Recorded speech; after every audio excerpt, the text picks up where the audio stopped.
as well as to support the local church. No one is expected to give, and you can feel free to let the basket pass before you.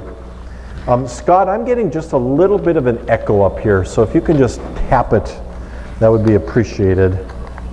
Let me share a few announcements today. I have been very excited about this day and this next month for quite a while. We're starting a new series, as you know, where we're going to look at some of the mental health issues that we and our loved ones deal with on a regular and ongoing basis. And I just want to thank the gentlemen who have kind of helped me put this together, who you will meet over these next weeks. This morning, we will be visiting with Tim and with George and Mark also in future weeks, and I just thank you for your expertise and your time, and we hope that this is a learning experience for all of us. And I know that there may be others in your life who you will want to have heard these messages, and want to just strongly encourage you to let them know that they will be online on our website, and that we want this to be a place of healing and hope for people, regardless of how much darkness they are walking in.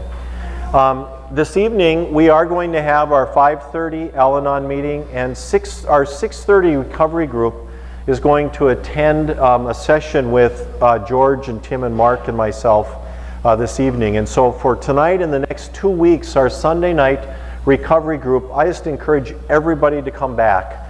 What we're going to do tonight is we're going to go a little deeper into some of the issues that are going to be raised this morning during our message time, and then we'll have opportunity for question and answer. And I tell you, outside of paying money, you don't get an opportunity to just kind of hear from these guys or pick their brains, literally ask them questions like you will be able to this evening. So I hope you take an hour to come back, and I just really believe that it'll be well worth your time. If you haven't done so already, you know people that you should call this afternoon and invite to come this evening, and I encourage you to do so. Want to let you know that we are going to have a memorial service for my mother here this Tuesday evening at 6:30 p.m. I know lots of you knew my mother. I know lots of you want to ask, what you can do. And, if you're able to attend, we welcome you to do so this Tuesday evening. We're just going to have a little time of worship, and I'm going to share a few words. Not sure yet if I'll have much family here, but may have a little bit of family who are in attendance. And it's an opportunity for our family and for some of my mom's friends, perhaps from this area, to come and share some memories of her. So that's this Tuesday at 6:30, and we're making plans to then travel to Bismarck later this week for her funeral. She lived in Bismarck most of her life, so keep us in your prayers. And I think that's it.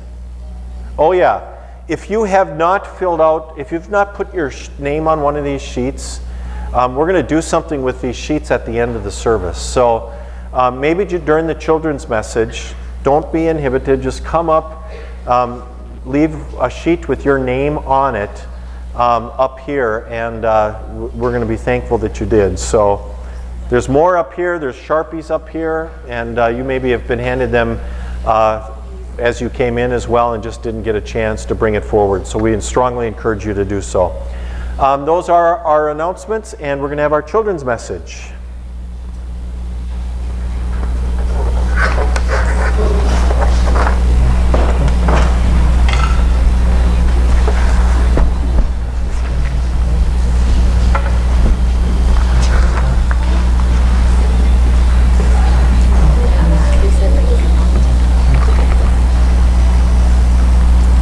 All right, good to see all of you here today. So, have any of you ever been sad?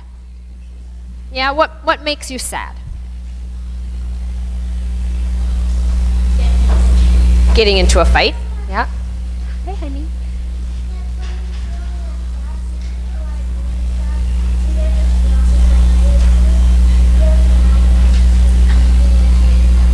That is true. When when you feel invisible, people walk by and don't even acknowledge you're there and say hi or anything? That makes you feel sad. Very good. Anybody else have anything that makes them feel sad? All right. Well, I want you to show me a face that looks like you're sad. Show me what you look like when you're sad. Not only your mouth is kind of down, but your shoulders kind of slump. You just you just feel really sad. Yeah. I don't really like it. Let's get our normal happies back, okay? Oh, there, that's better. So when you see someone who's sad or maybe crying, what do? You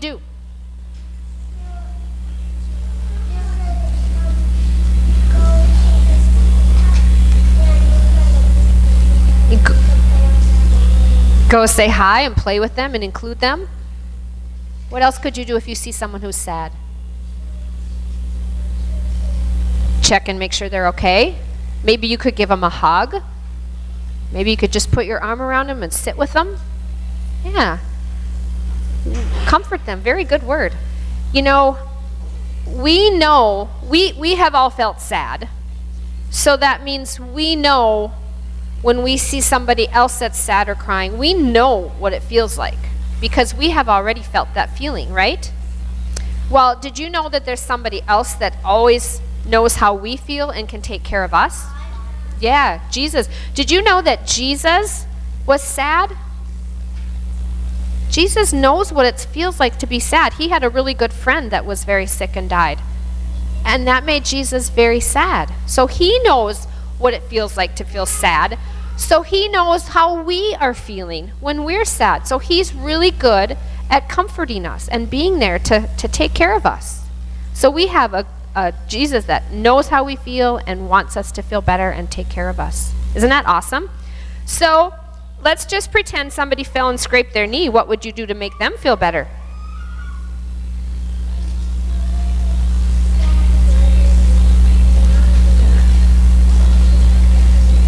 Right, you grab a Band-Aid and maybe put a Band-Aid on their sore. And you know what? When they look down at their sore knee later and they saw that Band-Aid, they would think of you. They'd think, oh, hey, I hurt my knee earlier, but my good friend took care of me and made me feel better. Yeah. So Lisa and I have some Band-Aids that we're going to put on you before you go back. And as soon as you get your Band-Aid on, these are cool Band-Aids. You want to see what they say?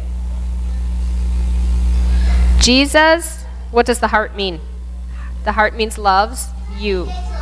Jesus loves you. So we're going to put one of these on, and you can always remember that Jesus is there to take care of you even when you're sad. Nope, I have them all written for you. As soon as you get your Band-Aid, you can go start with the noisy offering.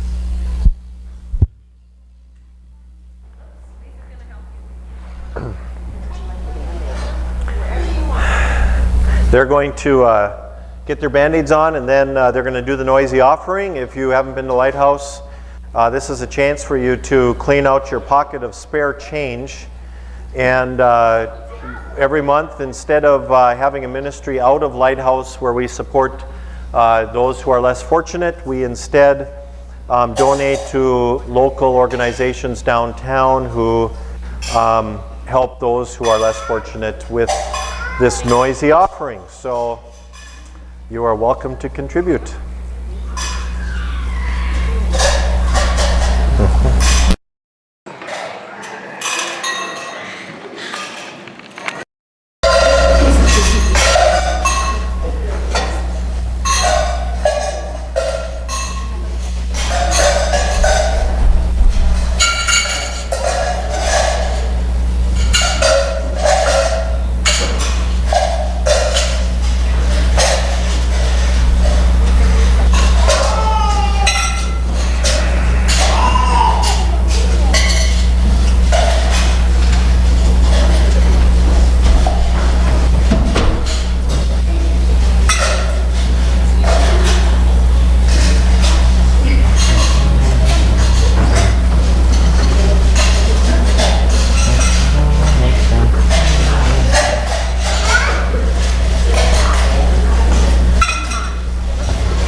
Bring them back.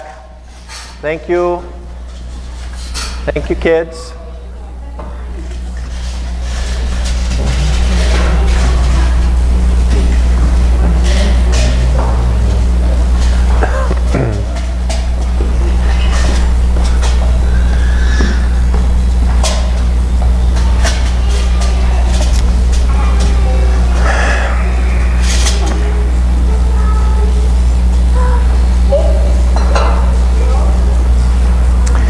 Well, today we're going to have kind of a dark topic as we begin this Dark, Dark Days series.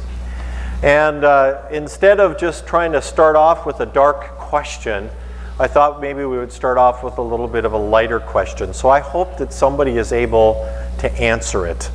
And we're going to perhaps talk about some good times first before we move into the series about mental illness. So, our question today is, what was one of the more joy-filled days of your life? What was one of the more joy-filled days of your life? If you've not been to Lighthouse before, this is a chance for you to actually speak in church. You need to get our attention. Lion will bring a microphone, and you can stand and answer the question by speaking right into the microphone. Can you guess what it is? Yes. Yesterday the Bison won the 4-peat. You need a life, Sharon. Yeah, good. I'm glad somebody said that. That was awesome. Anybody else? Stephanie? Actually, I have 3, and it's when my 3 beautiful girls were born, so that's a given. Thank you. Yep. George over here? He might not have you on, so. I just remember when my son Brian was born in 1966, I had been overseas during the Vietnam War, and he was born here at St. John's Hospital, and I didn't see him until he was 3 or 4 months old. So it was very joyful thinking about coming back from overseas and seeing my son for the first time. That still fills my heart with joy to remember that. Remember that event. And with public media today, we've seen those kinds of pictures. You didn't get yours on tape probably, but we see those now all the time on TV and on the internet. Yeah, I can just picture it. We communicated by letters. Yeah. It was too expensive to call back and forth. Yeah. So, thank you. Awesome. Thanks, George. Anybody else? Don over here and somebody over here. My wedding day was very joyful. Just all of our friends and family were there to celebrate with us, and it was just a very, very joyful day. Thank you, Missy. And way over on the other side, Don. Don, it's good to see you today. We're all excited that you're here.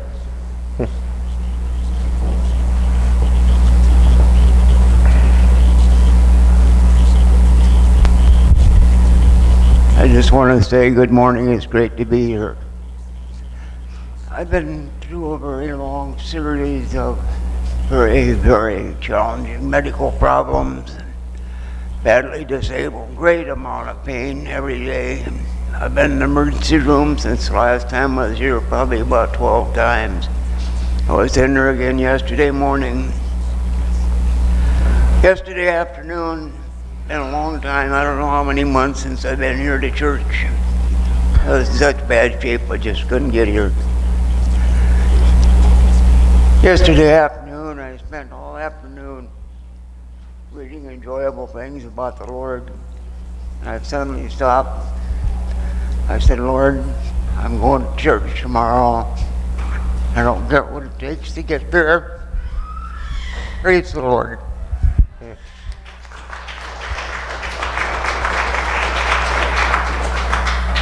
Thank you, Don. And for those who don't know Don, Don didn't miss a Sunday last year until these health issues started. And so a lot of us are excited to see you back. God is good. Anybody else? All right, thank you, Lion.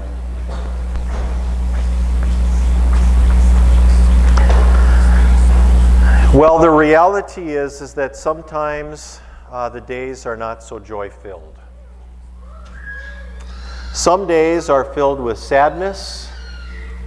Some days are filled with a sense of worthlessness, and sometimes even despair. Some days, and sometimes weeks, and sometimes months. I remember going through such days 2 and 3 years ago in my life. Mine, I have learned, were initiated by a severe burnout. And I've studied burnout quite a bit and have come to realize that a burnout is not what most of us think a burnout is, where we think, oh man, I'm so busy or I'm so stressed. I encountered a professional and a personal burnout that rendered me empty and robbed me of joy in my life.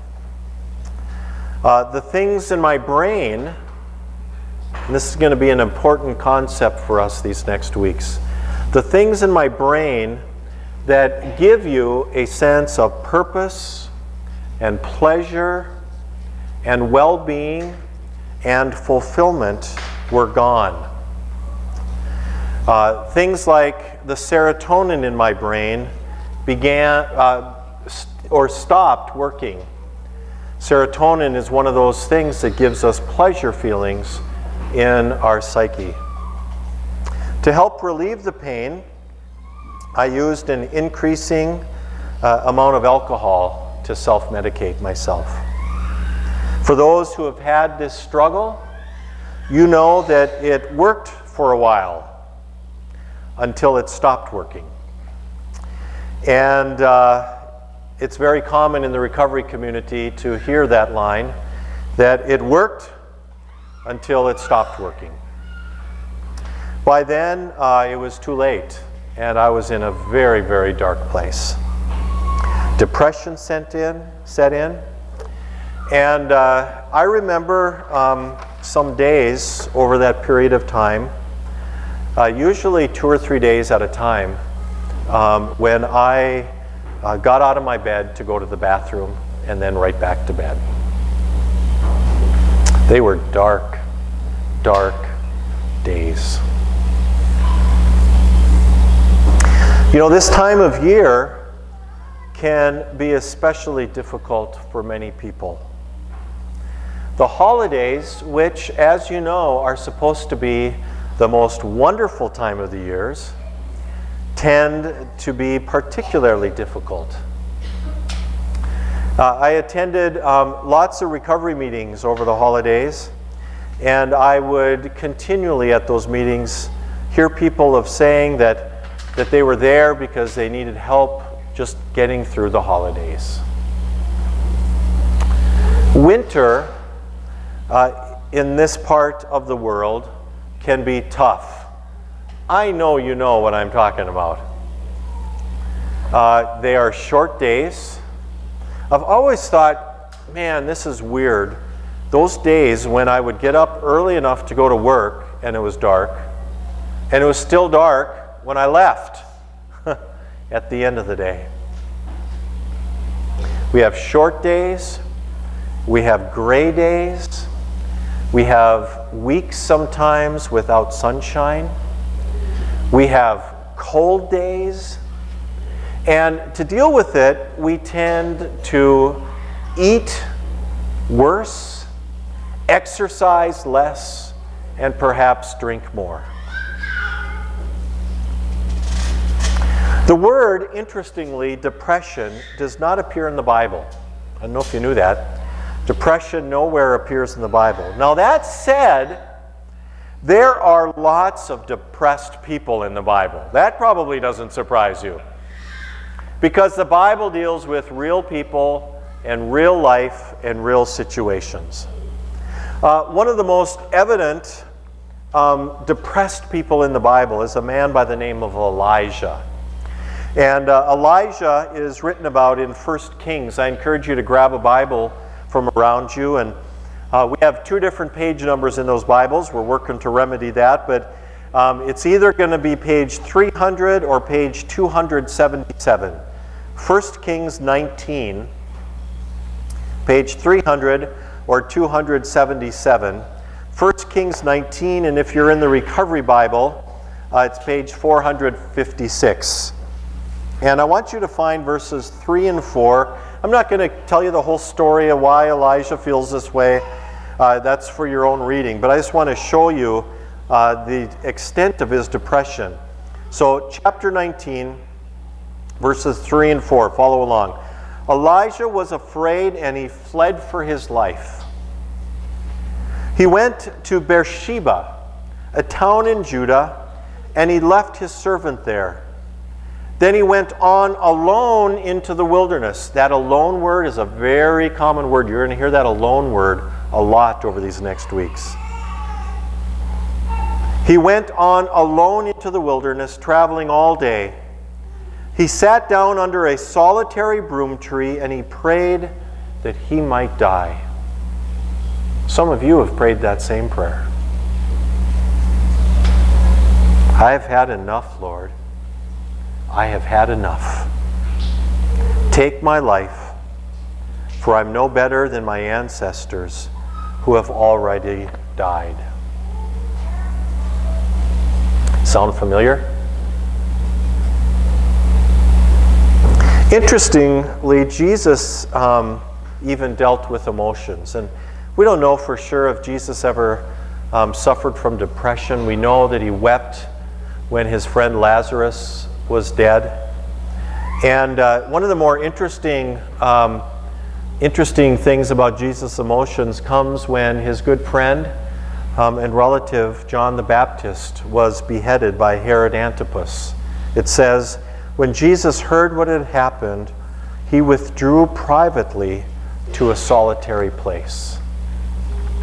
You know, sometimes we are just driven to retreat and be alone.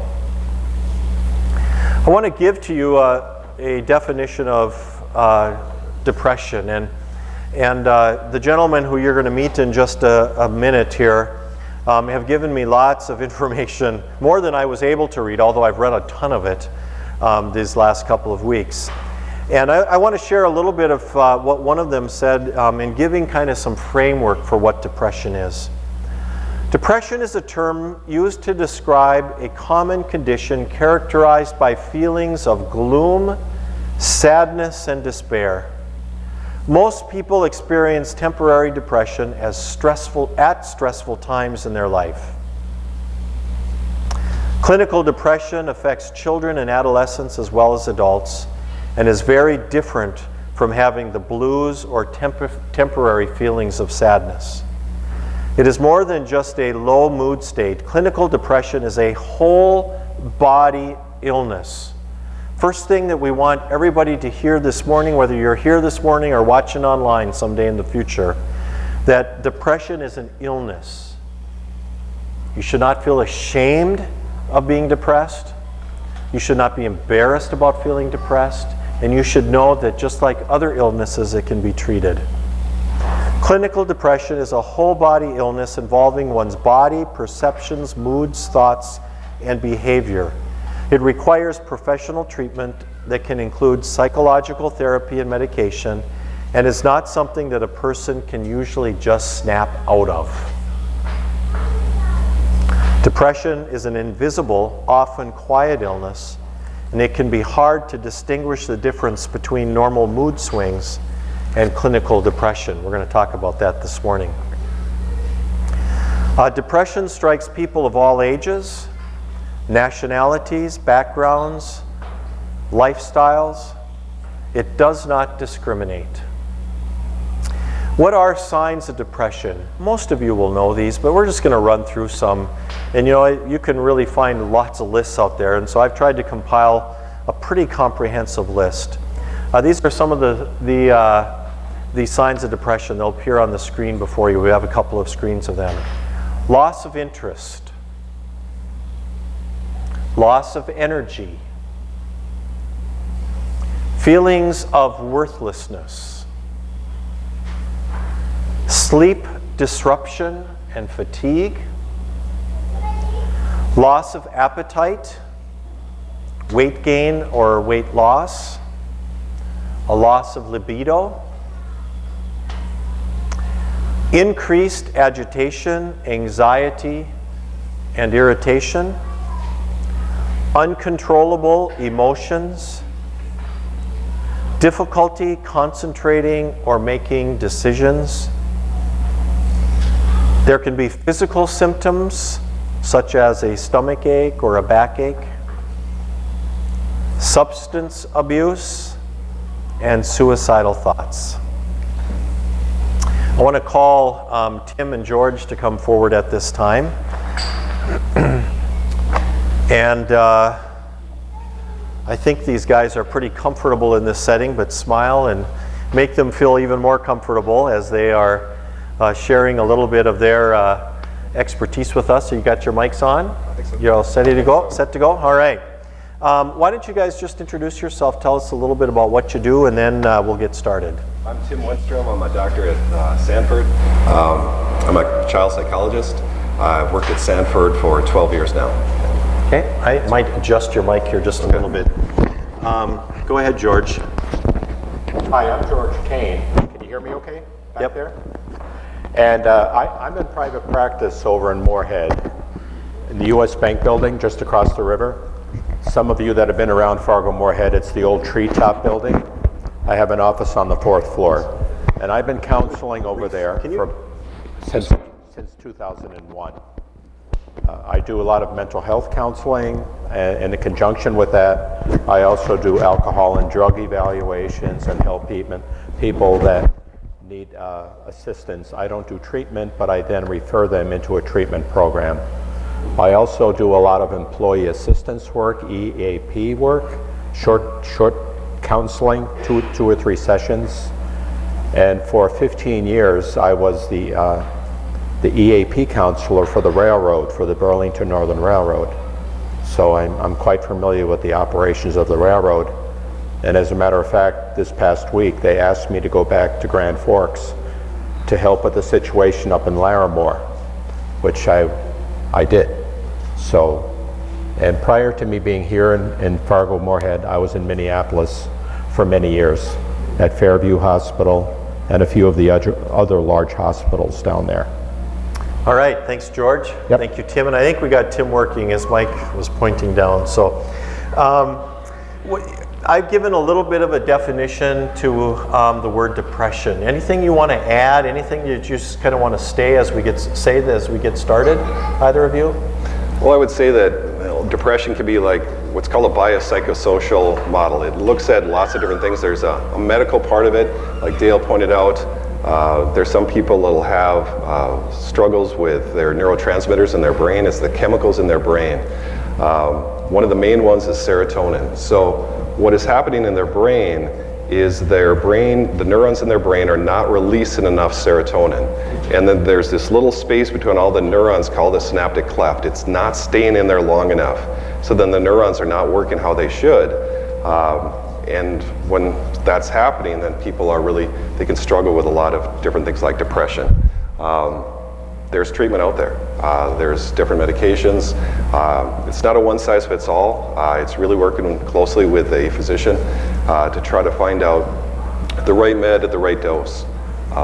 There's also, when you're looking at the social and the environmental things, some people have grown up with abuse or neglect.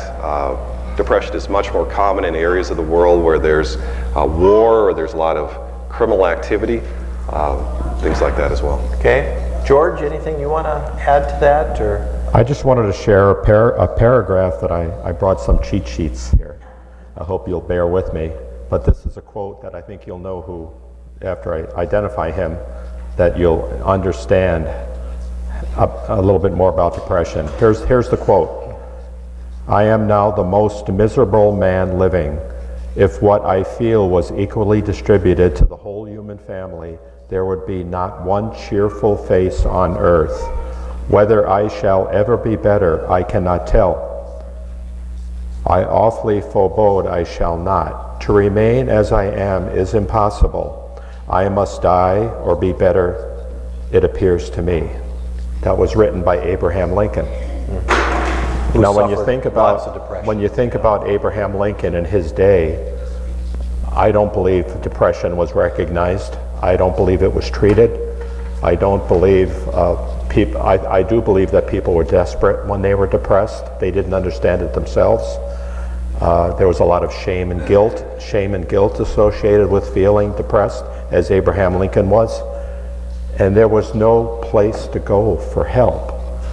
And that was a tragedy about that time. And that's the beauty about the time that we live in now. There are a lot of places that people can go for help, whether it's depression or anxiety. And so we live in better times as far as mental health is concerned, and our access to good people that work and good medications that we can help our mental health. One of the things I'd like to ask you guys is you talked about the neurotransmitters and the release of serotonin and perhaps other chemicals. What triggers depression? And I mean, is there something, what depletes those things in our brain that lead us to that point? Or do some people just have neurotransmitters that don't work like other people? How does that all work? Yeah, I mean, there's sometimes people, on the surface, when you look at their lives, you think, gosh, they have everything together, everything's going just super for them. None of us can read each other's minds, so you don't know what's going on with them. And some people, it'll start happening. And on the surface, it might look, like everything's going great, but it's not. Okay. Are there, those are situations where people perhaps are just kind of living out their life and we don't know what's going on. What other kind of things actually tend to trigger depression, where people fall into depression? George, you? I have a couple of things I'd like to share. Family history, genetics, the families that you're born into. Some families are more predisposed to depression than others. So that's something to consider. It's kind of the roll of the dice sometimes. It's like being born into alcoholic families. You can be born into a family that may be weighted more on the side of depression. So there's a genetic component to take a look at. The trauma, another one is trauma and stress in your life. Financial problems, the breakup of a relationship, the death of a loved one can bring on depression. Some people may typically have a pessimistic personality versus an optimistic personality. People that are pessimistic have a tendency to possibly be more depressed than somebody with an optimistic personality. Somebody with a physical condition. It can be a medical illness like heart disease, cancer, HIV, can contribute to depression. Depression can make medical conditions worse, since it weakens the immune system that we all have and can make pain harder to bear. And there can be other psychological disorders such as anxiety, eating disorders, schizophrenia, and substance abuse. All can contribute to depression. All right, thank you. I've read in some of the materials that you've given me that there's something called dysthemic disorder and there's something called major depressive disorder. Tim, what's the difference and how do we know what we're dealing with? Yeah, it's the intensity and the duration. And so with major depressive disorder, the list that Dale had shown up there, you're having that very intensely for at least 2 weeks. With dysthemic disorder, it's 2 years for adults and just 1 year for children. So it's less for kids. It's just really day in, day out, having that low mood, sometimes sleep difficulties, loss of appetite, or again, eating too much sometimes. But it's just the intensity and duration. Okay. Is it common for people to have depression for months on end like that? Is that a very common thing? Yeah, or? Left untreated, yeah. Left untreated, yeah. Okay. So tell us what, we hear this word bipolar, all the time, and we're kind of, I think that it's used enough these days where we're kind of quick to label people. I think you're bipolar. Can you tell us what bipolar means? George, you want to start? Well, bipolar, my understanding of bipolar, and in the old days, it used to be called manic depression. Some of you may have heard that terminology, manic depression. It's periods where a person is depressed and suffering from depression and not able to do much in their life. And that's intersposed with periods of mania, periods of hyperactivity. I've known people when they're in the manic phase of depression go out and buy airline tickets and travel to places they wouldn't normally go. They may go on shopping sprees and spend enormous amounts of money they don't have. They may go to the casinos. They may have an affair or two or three in the manic phase of their illness, and that's the challenge of treating people with bipolar disorder. Yeah, left untreated, bipolar disorder is very severe. I mean, the possibility of suicide is high, left untreated with bipolar disorder. I hear of people who talk about hearing voices too. Is that Yeah. part of the It can be. manic depressive? Okay. Yeah, in the mania part of it, oftentimes they could be experiencing auditory and visual hallucinations as well. Okay. A lot of times you'll see the sleep change. That's one of the main components, is that they won't sleep very much. It could be just 3 hours or even less, and they'll still feel like the Energizer Bunny. I mean, they'll just feel go, go, go, go all the time during that phase. So it's lasted at least a week of that. Now, can you guys compare when we talk about the word depression with anxiety? Because I also hear from people a lot who say I'm having a panic attack, I'm having an anxiety attack, or I deal with anxiety. What is the difference? Are they related? And what is anxiety? They are related. They can be related, and it's something that you may have heard the terminology comorbid. So you can have depression and anxiety at the same time, which is an immense challenge to people with mental health issues. Yeah, no, there's a lot of overlap in the same symptoms with anxiety. There's some people that, in the environment that they're living, if they're living in a place where there's war, oftentimes very anxious. They're worried about their family. They're worried about their life. Same thing with certain areas of the country. It's a lot of criminal activity, a lot of violence. They'll be very anxious. But in Fargo, North Dakota, there's lots of anxiety. People worry about just their job with kids, how they're doing at school, how they're getting along with the other kids at school, worrying about being left out, or just being accepted by other people. Tell us about seasonal affective disorder, which we hear about these days, and apparently is kind of common up in this part of the country, I understand. Anything you can tell us about that? I've actually been treated for that, and a seasonal affective disorder, for those of you that don't know, it's when there's a lack of sunlight, when not enough sunlight, and has a tendency to lead towards depression.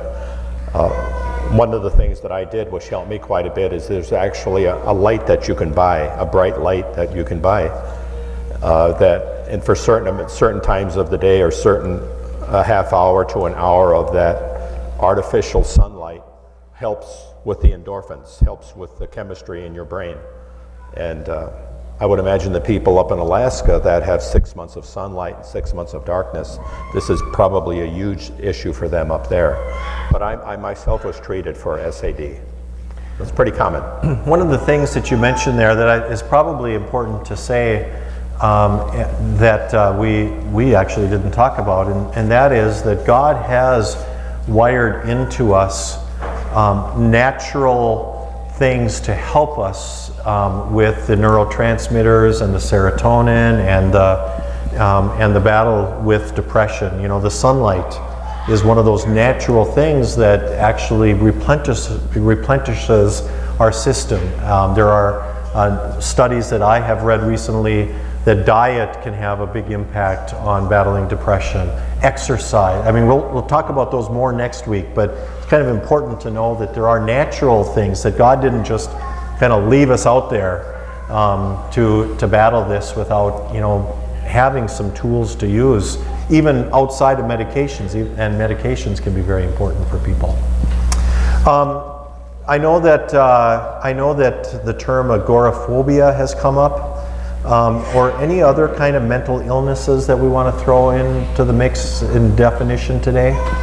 Tim? Yeah, I mean, anxiety can come in lots of different forms. There's people that have obsessive compulsive disorder, or OCD. Agoraphobia is where they can't leave their house, or they're very fearful of leaving their house, so they're homebound much of the time. Panic for a lot of people, it feels like they're having a heart attack. A lot of times their heart is going to be racing, sometimes sweating, feeling like the world is crashing down on them. And so it's very, very overwhelming at that point. I think one of the battles, at least for me and for some people that I know, is a sense of isolation that you get in the wintertime. I can make up 100 excuses not to go outside, not to go work out. It's just too cold. And I have a tendency to isolate, and that in itself can feed feelings of depression and loneliness and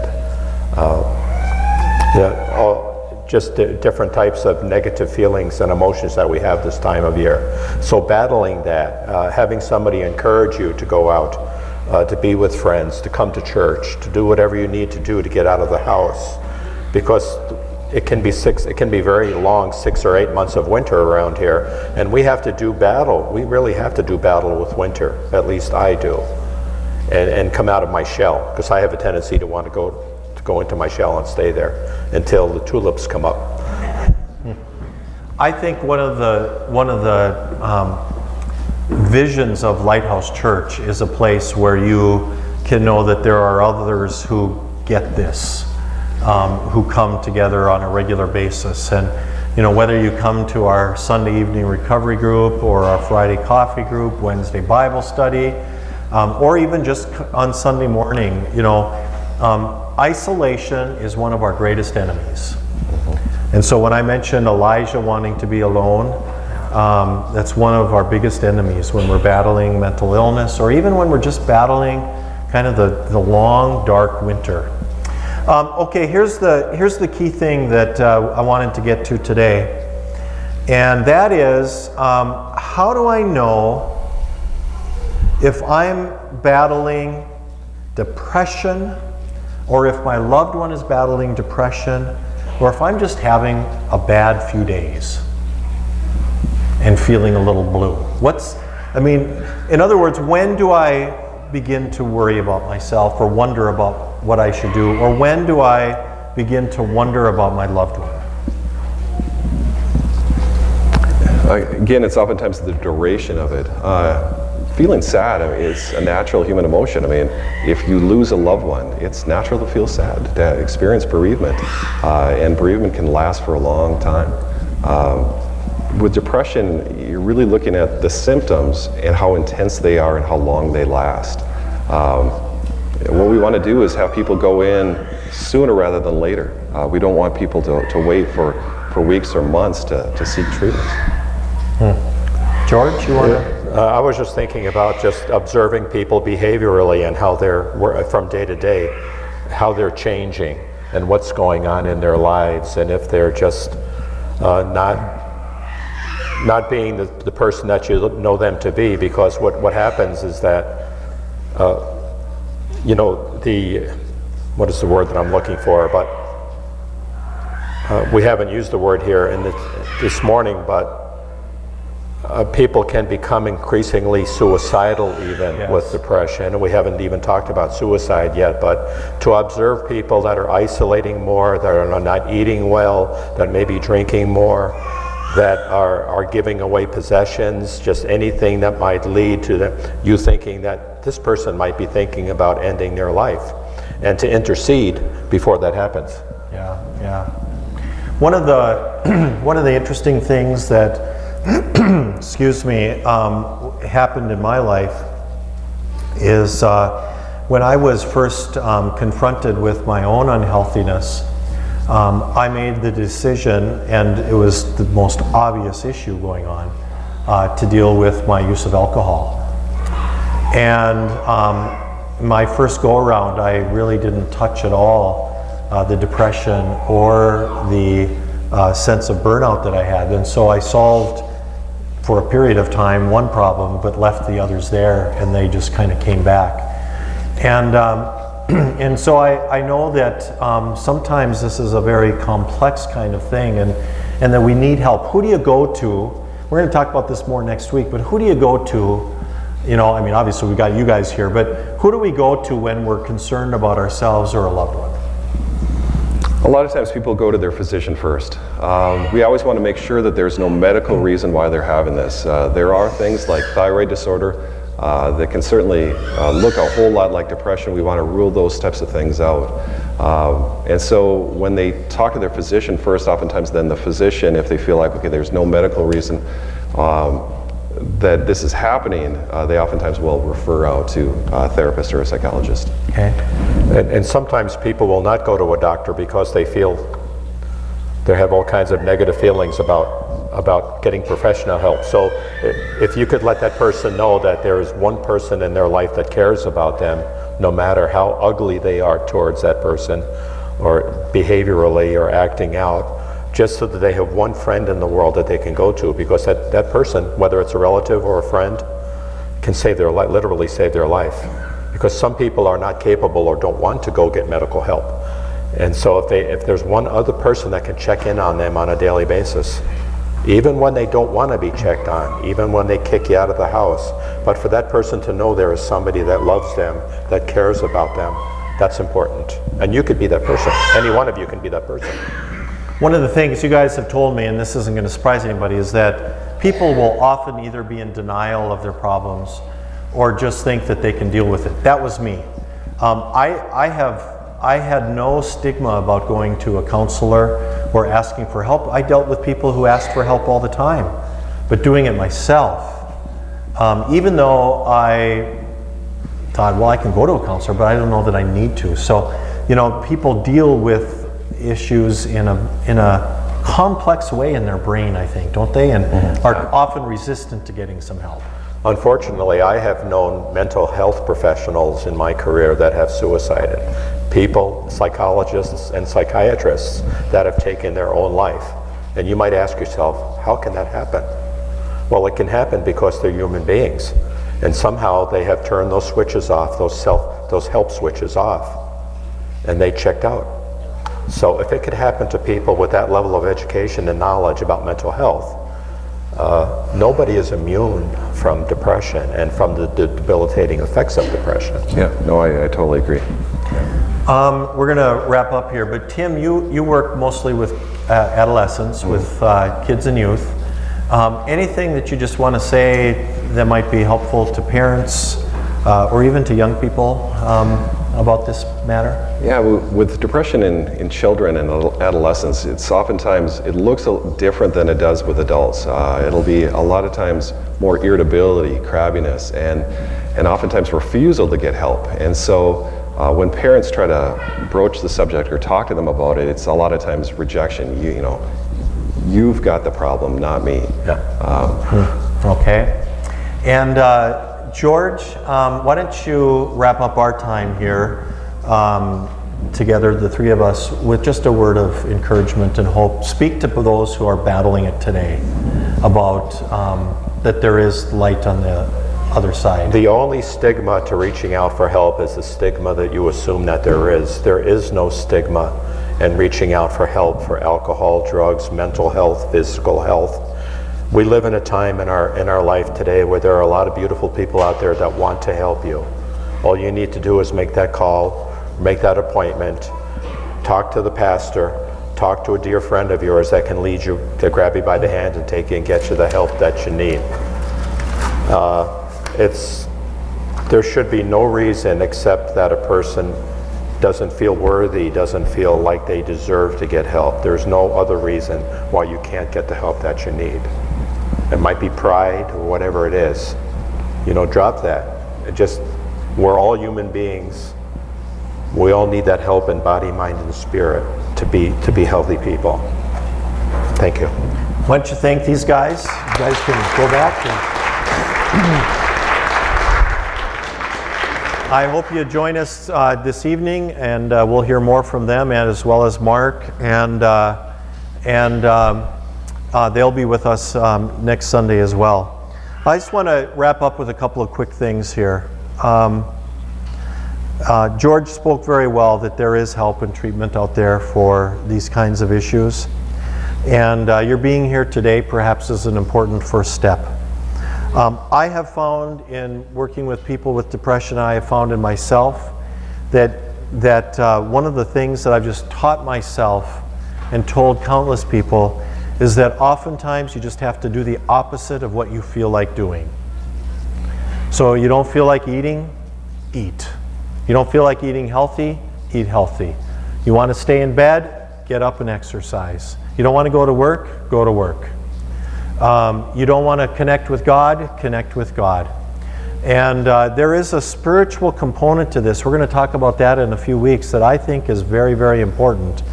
But mostly today what I want you to know is that you're not alone in the battle, that we struggle with it together, and we have a God who loves us deeply and cares for us in this struggle. And one of the things that we can do as a people of God and as a people who kind of battle these issues in our life is to simply tell ourselves, I will not be defeated. I will not be defeated by this. Say that with me. I will not be defeated. I will not be defeated by this. I want to share with you just a couple of scripture verses and then a quote. So just sit back, even close your eyes for a moment. From the book of Deuteronomy, the Lord himself goes before you, and I will be with you. He will never leave you nor forsake you. Do not be afraid. Do not be discouraged. From Joshua, have I not commanded you, be strong and courageous. Do not be afraid. Do not be discouraged, for the Lord your God will be with you wherever you go. Psalm 34, the Lord is close to the brokenhearted and saves those who are crushed in spirit. Isaiah, do not fear, for I am with you. Do not be dismayed, for I am your God. I will strengthen you and help you. I will uphold you with my righteous right hand. Jeremiah, for I know the plans I have for you, declares the Lord, plans to prosper you and not to harm you, plans to give you hope and a future. Then you will call on me and come and pray to me, and I will listen to you. And from Jesus, and I will pray the Father, and he will give you another comforter, that he may abide with you forever. And a quote that I have read in a book called Soul Keeping that I've been reading recently. It's on the screen before you. And, if you got a pen, write it down, take it home, and maybe read it every day this week. Don't forget that you are an unceasing spiritual being with an eternal destiny in God's great universe.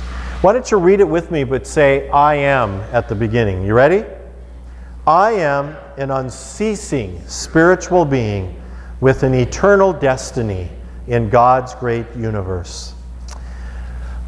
We have put our names up here, and during this closing song or after the service, I am going to invite everybody to come forward and to grab a piece of paper, not your own. I even encourage you not to search through and find the one you want, but just grab a piece of paper. And what we're going to do is we're going to rely on the power of prayer. And this week, we're all going to covenant together to start praying for the person whose name is on the paper we take home. Maybe put it on your bathroom mirror, on your refrigerator. And this week, every day, we're going to pray for that person that we may or may not know.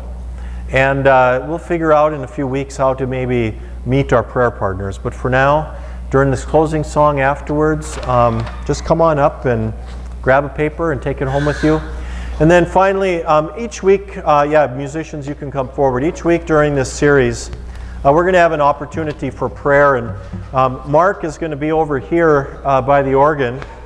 If anybody just wants prayer, this might be a first step in reaching out and saying, I need maybe, if nothing else, somebody to pray with me today. Mark will be over here, and you can just tell him, just pray for me, and he will have a brief prayer with you after the service.